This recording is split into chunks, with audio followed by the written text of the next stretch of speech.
5월 22일 살아계신 하나님의 말씀 욥기 23장 10절부터 17절 말씀 가지고 알 수 없는 인생길이라고 하는 제 말씀 드립니다.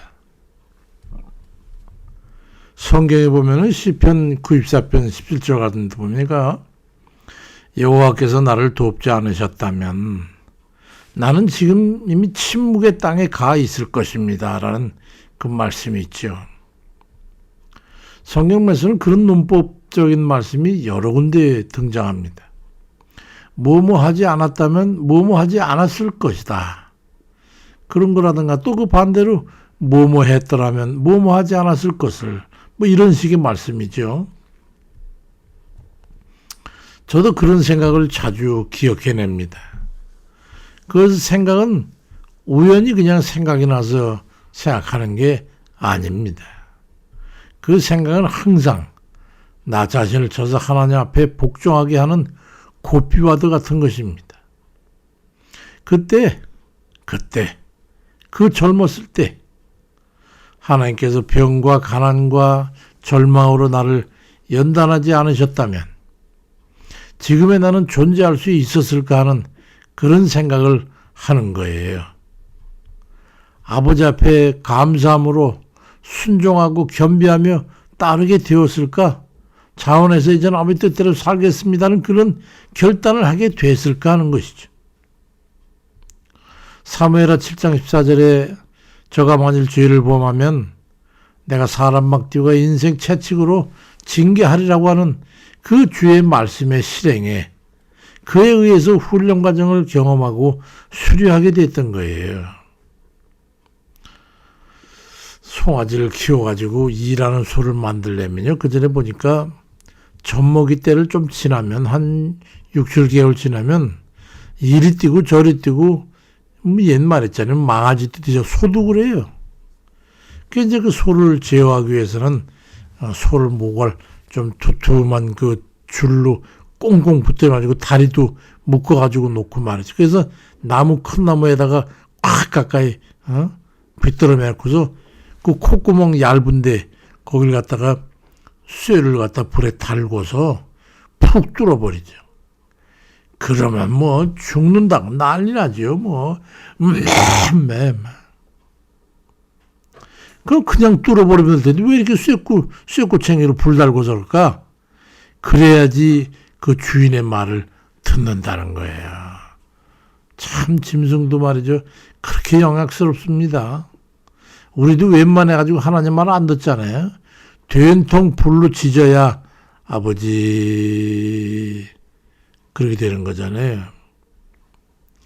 이제 그러다가 콧대를 해가지고 이제 끌고 다니게 되는데 이게 어느 정도 되면 이제 일을 시켜야 되는데 영 말을 안 듣는단 말이에요. 콧대에 대해서 고삐를 잡아도 끌면 잘 안 끌려오고 말이죠. 뻗팅기고 이래요. 그럴 때는 또 주인이 그놈을 끌어다가 그 큼직한 나무에다가 콧대를 바짝 붙들어 매가지고 꼼짝을 못하게 해놓는 거예요. 그래가지고 그 쇠를 또 꼬챙이 쇠를 달고가지고 콧들이 거기를 갖다가 또 한번 지지는 거예요. 한 번 내지 두 번 푹 구멍을 좀 키워야지 콧들이도 자동스럽게 되니까 좀 뚫어가지고 거기다 콧들을 좀 굵은 걸 끼우는 거야. 이게 겨울철이면은 황소 같은 경우에는 이제 1년 내내 부려먹었으니까 겨울이면 콩을 한 말 삶아서 먹이잖아요. 그러면 소는요, 콩 삶은 거 한 말 정도 2, 3일에 걸쳐서 먹게 되군요. 힘이 넘치게 되니까 난리. 이리 뛰고 저리 뛰고 뭐 개떼서 망아지 뛰도 그래 뛰어요. 그 잘못하면 그런 게 치면 뒷발길을 해가지고 주인의 턱이 날아가는 수도 있어요. 그 말 잘 듣지 않고 날뛰게 되면 뭐 할 수 없이 콧뚜리에 또 쇠달고지로 푹 지지는 거예요. 그럼 그 다음부터는 말이죠. 얼마나 말을 잘 듣는지. 그 다음 가면서 콧배 들고 이리요 하면은 종종 걸음으로 걷다. 오 하면은 서요. 가다 급하면 워워 하면은 급정거도 하고 급브레이크를 잡고 어디 하면은 왼쪽 등을 치면은 오른쪽으로 우회전, 또 오른쪽 등을 툭툭 치면은 좌회전, 이렇게 가는 거야. 얼마나 말을 잘 듣는지 뭐야. 소가 무슨 생각하는지 아시겠죠? 이거 만약 내가 잘못하면 콧뚜리에 또 지진다, 이게 머리에 딱 각인 되는 거예요. 우리의 신앙도 보니까 말이죠, 다를 게 없어요. 욥기 23장 10절부터 그 이하에 보면 내가 가는 길을 그가 아시나니 그가 나를 단련하신 후에는 내가 정금같이 되어 나오리라. 콧들이 지져버려야 돼요. 하나님께서 그 지지지 않으면요, 말 듣는 사람 몇이나 되겠어요. 은혜 받는 게 말이죠, 뭐 그냥 주어지는 게 아니에요. 콧들이 지져버려야 됩니다. 그 연단에 의해서 내 발이 그의 걸음을 바로 따랐으며 내가 그의 길을 지켜 치우치지 아니하였고 내가 그의 입술의 명령을 어기지 아니하고 정한 음식보다도 그의 입의 말씀을 귀히 여겼다고 하는 그런 입술의 고백이 나올 정도의 단계가 되는 거예요. 콧들이 짖어가지고. 우리가 하나님 앞에서 구원을 얻어가지고 천국 백성이 되게 하기 위해 역사하시는 하나님의 그 강권적인 은혜는요, 그런 에서 열매 맺기 전에는 하나님의 진리를 그 과정 중에는 잘 깨닫지 못해요. 나중에 깨닫게 되면 아하, 이게 하나님의 부르심이구나. 그제서야 무릎 꿇고 눈물 콧물 짜면서 아버지 결단하고 따르겠습니다, 그렇게 되는 거예요. 그럼 그 다음부터 아버지가 이리요, 어디요. 그저 그럼 말만큼 아버지 알았자니까요. 이렇게 가는 거예요. 내 삶을 내가 살면서도요, 내가 알 수 있는 게 없어요. 그렇게 똑똑한 사람은 많지 않아요. 내 살면서 내가 알 수 없는 게 내 인생길이란 말이에요. 내가 살아온다고 해가지고 내 자신의 인생의 주역이 될 수 없어요. 내 맘대로 내 뜻대로 되어지는 게 아니라 아버지 뜻대로 되는 거예요. 스가랴 선지자가 내 뜻대로 되지 않는다. 내 힘으로 되지 않고 내 능력으로도 되지 않는다. 오직 성령으로만 된다고 말씀하잖아요. 사도 바울도 일찍 그걸 깨달았거든요. 고린도전서 2장 9절에 기록된 바 하나님이 자기를 사랑하는 자들을 위해서 예비하신 모든 것은 눈으로 보지 못하고 귀로 듣지 못하고 사람의 마음으로도 생각하지 못하였던 것 같다고 말씀을. 우리는 상상도 할 수 없는 그런 방법을 하나님께서 연단하셔가지고 우리를 훈련시키는 거예요. 우리를 순종시키는 거예요. 아버지 뜻을 골몰하게 깨달으려고 애쓰게 하는 거예요. 하나님 뜻대로 부르심을 입어서 은혜로 인도하심을 받는 그런 이들을 위해서 역사하시는 하나님의 방법과 길은요, 사람의 상식과 지혜와 판단으로는 짐작할 수 없는 놀라운 능력으로 이끄시는 거예요. 그걸 깨닫게 되면 그때서야 비로소 그 짐을 벗게 돼요. 고린도후서 10장 7장 10절에 하나님 뜻대로 하는 근심은 후회할 것이 없는 구원을 이루게 하는 회개를 이루는 것이요, 세상 근심은 사망을 이루는 것이라고 말씀하고 있어요. 우리가 고통받을 때 이게 하나님의 부르심인가 깨달으면 얼른 빨로 하나님 앞에 무릎 꿇고 회개하고 따르겠습니다, 결단해야 돼요. 미련하게 뻗대지 말고 말이죠. 콧뚜리에 불 지지는 게 들어오는 거예요. 사는 날 동안에 겪어되는 우여곡절을 사람의 생각과 꾀로 알 수 있는 게 아니죠. 욥기 23장 10절에도 내가 가는 길을 그가 아시나니 그가 나를 단련하신 후에는 그제서야 내가 순금같이 되어 나오리라고 말씀하잖아요. 그러니까 순금같이 벌겋게 달지 않으면 변화가 없단 말이죠. 하나님 목적에 따라 우리에게 기륭화복을 걷게 되는 거예요.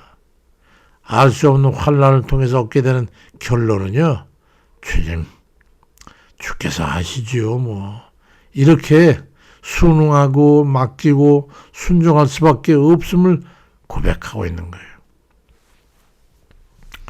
그러므로 해가지고 욥기 23장 13절 이하에 보니까 그는 뜻이 일정하시니 누가 능히 돌이키랴. 그의 마음에 하시고자 하는 일이 있다면 그것을 행하시나니 그런즉 내가 작정하신 것을 이루실 것이라.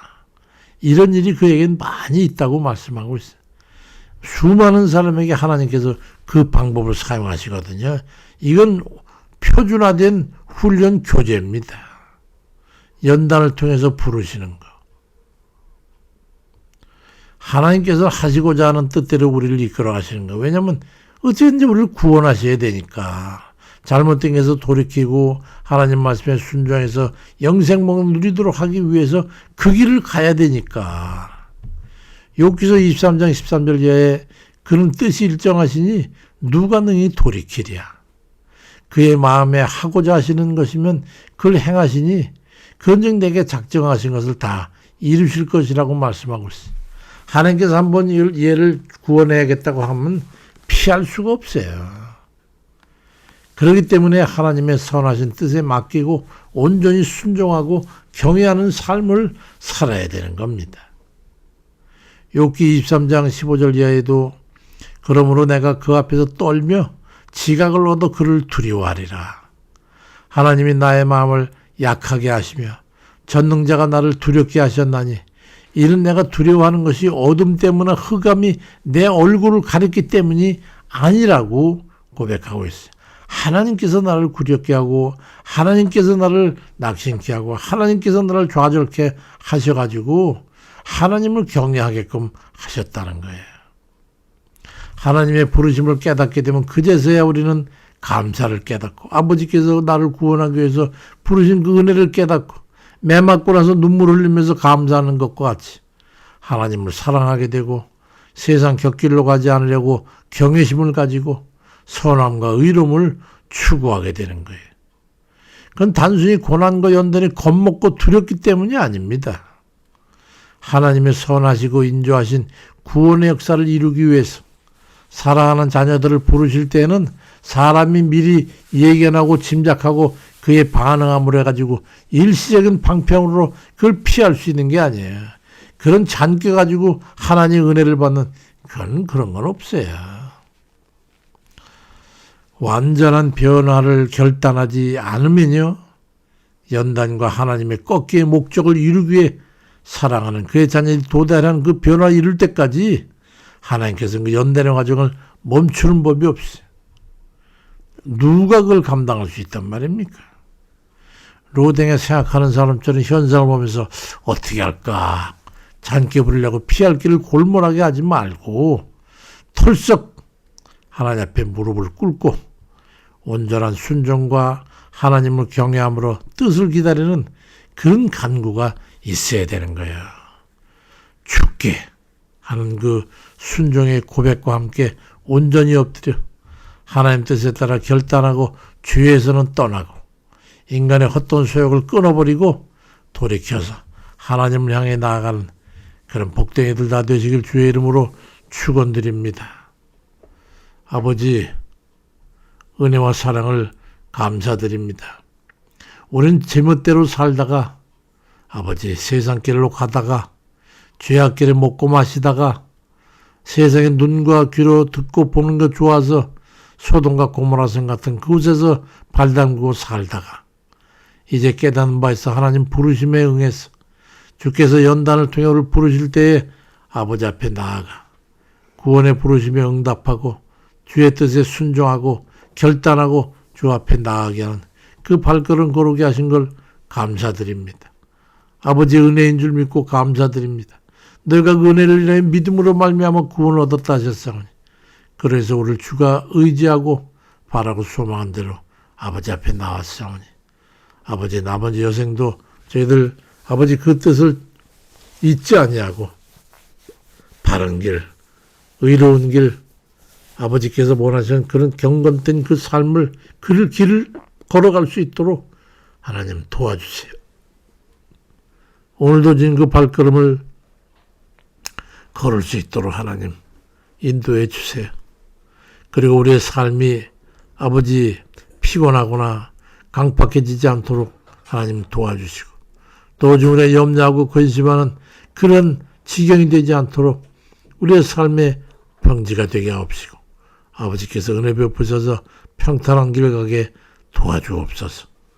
헛되고 무익하며 불의한 자들이 이 땅을 좀 휘젓지 못하도록 아버지 막아주시고, 의롭고 선하고 아버지 정말로 하나님 뜻에 순응하는 그런 의로운 용사가 나라의 지도자가 되어서 아버지 뜻에 순종하고, 그래서 하나님 공의로 나라를 다스리며 의의 길로 백성을 이끌어갈 수 있는 그런 위대한 지도자가 이 땅에 설 수 있도록 아버지 도와주옵소서. 저 불의한 자들을 하나님 영원한 불못에 들어가게, 바깥에 어두운데 내침을 받아 슬퍼며 일가는 그런 날이 이를 줄로 믿습니다. 아버지 살아계심을 다시 한번 이 백성이 경험하고 주의 뜻에 순복하고 아버지 그 뜻에 따라 살아가는 그런 귀한 기회가 되도록 이번 선거를 주장해 주옵소서. 아버지 깨닫는 영을 주여 허락해 주셔서 어리석고 무지한 것을 깨달아서 아버지 불의한 자들을 의롭다 여기는 그런 어리석은 판단을 하지 않도록 역사해 주옵소서. 주께만 의지하고 예수 그리스도의 이름으로 기도드립니다. 아멘입니다.